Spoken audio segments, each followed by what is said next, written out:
Bem-vindos ao nosso canal YouTube com um novo quadro chamado Falando Daquilo. É uma proposta que nossa produção elaborou a partir da quantidade relativamente grande de perguntas e de pedidos para que a gente introduzisse a psicanálise a partir das suas referências mais iniciais, falasse das relações da psicanálise com a cultura, com a religião, com a arte, com a mitologia, de forma mais acessível. No fundo, a nossa conversa dentro do Falando Nisso, ela foi se tornando mais e mais complexa, as perguntas foram se tornando cada vez mais elaboradas. A nossa ideia é intercalar a continuidade do Falando Nisso com o Falando Daquilo.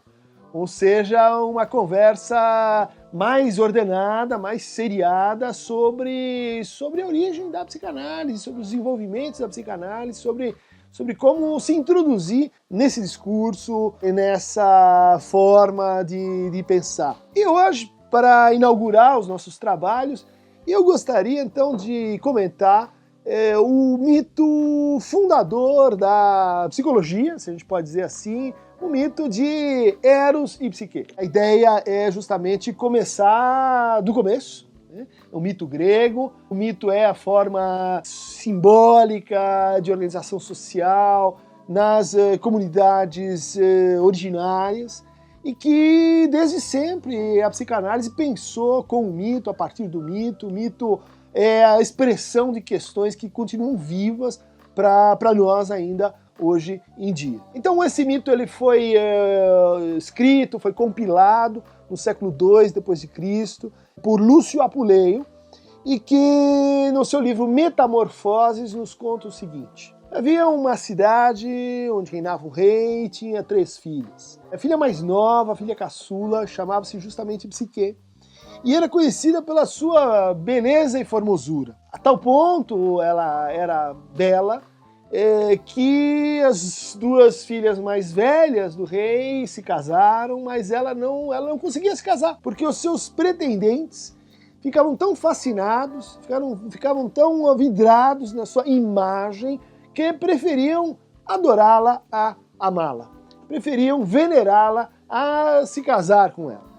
Vai aqui uma primeira ideia de que há uma certa afinidade entre Psique e essa dimensão da forma atraente. Diz-se que Psique em grego quer dizer sopro, quer dizer vento, quer dizer aquilo que justamente não tem forma, né?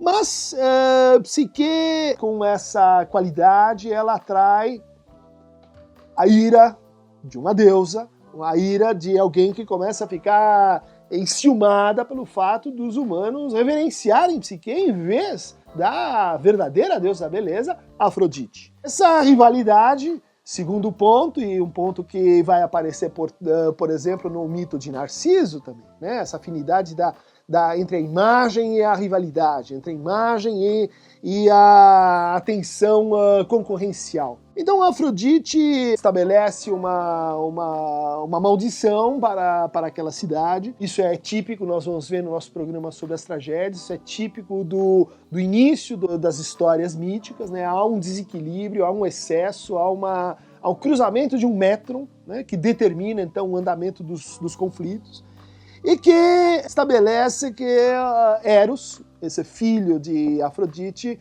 vai importunar a cidade. Eros, deus do amor, é uma das 4 formas de amor para os gregos, além de ágape, o amor aos deuses, dos deuses, além de caritas, o amor da piedade e da caridade, além da filia, que é o amor fraterno, a gente tem Eros, né? O amor que tem que ver com o desejo dos sentidos.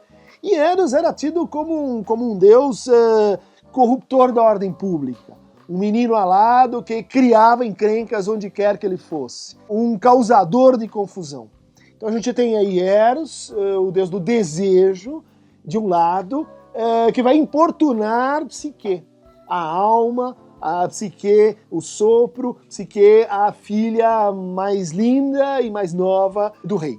O que acontece então? O rei decide consultar o oráculo diz: olha, só tem uma forma da gente da gente se livrar dessa tormenta que é o causada por Eros, o deus do desejo, que é sacrificar uma de suas filhas. Então, Psique é levada para o alto de uma montanha, onde supõe-se que um monstro virá e a levará. E nesse momento, então, de sacrifício, em que a história vai se fechar, o que acontece é que Eros se atrapalha com suas flechas, se vê também fascinado pela forma de Psique e, em vez de matá-la, leva para o seu palácio. Psique, nesse momento, lembra um pouco a formulação de Freud, né, da criança, sua majestade a criança. Então, de fato, Psique acorda no palácio de Eros e é servida por um conjunto de empregadas, né, que são curiosamente chamadas de as vozes. As vozes, como por exemplo o hábito, a inquietação, a tristeza, todas essas vozes que habitam Psique ou que estão junto com Psique e que dão esse formato muito interessante para que a gente deve entender então pela alma. Né? A alma não é necessariamente uma unidade, mas ela pode ser uma multidão de vozes, um pouco como a gente se experimenta. E a voz tem que ver com o sopro. A voz tem que ver com a emissão sonora, tem que ver com esse vento que define a própria Psique. Uma vez no palácio, essas vozes atendem inclusive os desejos não formulados por Psique. Ela se vê, vamos dizer assim, atendida e servida pelas vozes e que, ao mesmo tempo, lhe acontece o seguinte, à noite, quando ela dorme, quando ela então perde a consciência, ela recebe a visita de Eros. Eros que está apaixonado por ela e que então dorme com ela, mas nesse momento em que ela não pode ver a face de Eros. Voltamos ao problema das formas e do olhar, de como a formosura de Psique está ligada, sim, ao seu destino. E assim eles vão em frente com essa condição de que jamais Psique poderia olhar diretamente na face de Eros. Isso caminha bem até que as irmãs começam a visitar o palácio. As irmãs, e aí a gente tem um outro traço da alma, né, que é essa capacidade de se deixar influenciar pelo outro, essa capacidade de intriga, essa capacidade que está marcada pela inveja e pelos ciúmes. E as irmãs começam então a dizer coisas, né, nos ouvidos de Psique, dizer que ela poderia estar, por exemplo, dormindo com um monstro, que ela poderia estar se enganando, que ela poderia estar sendo enganada, que ela deveria, sim, transgredir o único mandamento de não olhar para aquele que dorme com ela toda noite. Depois de muito insistir, num determinado dia, ou na verdade numa determinada noite, Psique pega uma lamparina e vai ao quarto onde está Eros e ali então ela se depara com esse Deus, né, radiante. É um caso de epifania, né, um momento em que um Deus se revela, um momento em que um humano tem acesso ao divino. Isso é algo estritamente assim proibido, problemático, né, para toda a mitologia grega. E a Psique então percebe que não é um monstro, mas é justamente um Deus belíssimo. E a sua mão treme e cai uma gota de óleo, e essa gota de óleo acorda o Deus. E ele acorda tomado de ira e diz, olha, a única coisa que eu te pedi você não cumpriu, então de agora em diante você está fora do palácio, você está exilada daqui, não te quero mais.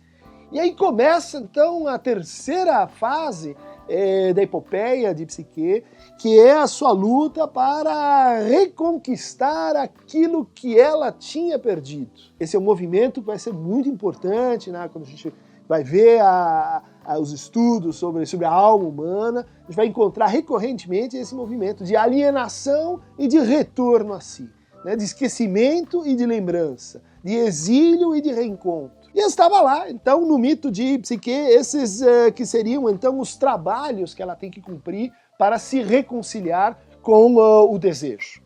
Esses são 4 trabalhos impostos, então, por Afrodite, E o primeiro deles é separar durante uma noite um conjunto de grãos que estão misturados, de favas, de lentilhas, de ervilhas, que estão todos juntos e que a psique teria que separar. Então a gente vê aí um dote, uma faculdade, né, da alma, que é a faculdade da discriminação, da separação, da escolha, se vocês quiserem. A psique acha que não vai conseguir, mas ela é ajudada pelas formigas que trabalham então a noite toda e isso é cumprido. A segunda tarefa é colher a lã de carneiros selvagens, ou seja, um desafio que tem que ver com a coragem e o enfrentamento do medo. E aí ela é ajudada pelos juncos, que mostram para ela o caminho de como ela consegue colher, então, essa lã. O terceiro trabalho de psique tem que ver com colher a água dos 2 rios do inferno, a Estige e o Cosito. Nesse caso, é a águia de Zeus que ajuda ela a cumprir esse trabalho.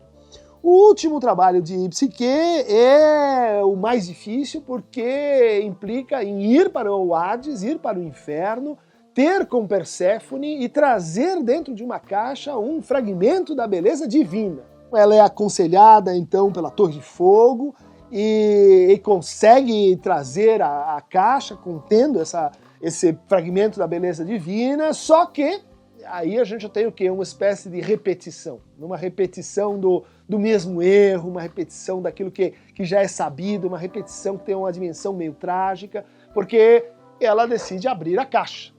E ela abre a caixa, e quando isso acontece, saem de dentro da caixa os males, ela é descoberta, ela descumpre o prometido, e ela está então indo para uma segunda perda, repetir a perda do seu grande amor, a repetir a perda de Eros. É nesse momento que intervém Zeus, e Zeus diz, né, tomando aqui a versão de Runito de Souza Brandão, em mitologia grega, um trabalho que eu recomendo muito a vocês, onde ele diz, nas palavras de Zeus, segundo Lúcio Apuleio, julgo ser conveniente refrear de uma vez por todas as desregradas paixões de sua juventude, ou seja, de Eros. O seu julgamento começa por Eros e não por psique. Chega de ouvir falar em seus escândalos diários no mundo inteiro, mercê de seus galanteios e devassidões. Chegou o momento de tirar-lhe qualquer oportunidade de praticar a luxúria, esse excesso de Eros. Cumpre aprisionar-lhe o temperamento lascivo da meninice nos laços do himeneu. E, portanto, ele absolve Psique para que Psique possa se reunir com Eros e, de certa forma, pacificar Eros. Para muitos seria, assim, um final feliz e contente, mas vamos prestar atenção nesse conflito, que vai ser um conflito tematizado, recuperado pela psicanálise e por Freud, né? Quem é psique? É aquela que pacifica o desejo, é aquela que está às voltas com uma tensão constitutiva, que está dividida entre o que ela é, psique, e, bom, aquilo que diz respeito ao desejo, o que se quer. Esse é um mito, então, que fala dessa divisão primária da subjetividade, essa divisão primária da alma humana, que fala da sua curiosidade, que é esse compromisso entre as formas, vamos dizer assim, das imagens, as formas narcísicas, com a sexualidade, com o desejo, com aquilo que faz mistério, exatamente como a gente viu aqui na narrativa desse mito. Um mito que envolve um percurso, que envolve um trabalho. E, de fato, quando a gente fala da alma, a gente não deve pensar numa instância assim, uma essência fixa e definida, mas como a gente está apresentando, como um percurso de descobertas, de inquietações, que é o que define, então, essa história, essa aventura entre Eros e Psique. Quem quiser continuar recebendo fragmentos do Falando Daquilo, levante a mão e se inscreva aqui no Aqueronta Movebo, no nosso canal, dizendo, se for o caso, Cris, não entendi isso, recapitula aquilo, volta nesse ponto, porque essa é para ser uma conversa de acolhimento a vocês que querem se aproximar do campo da psicologia, do campo da psicanálise, do campo da clínica. É isso.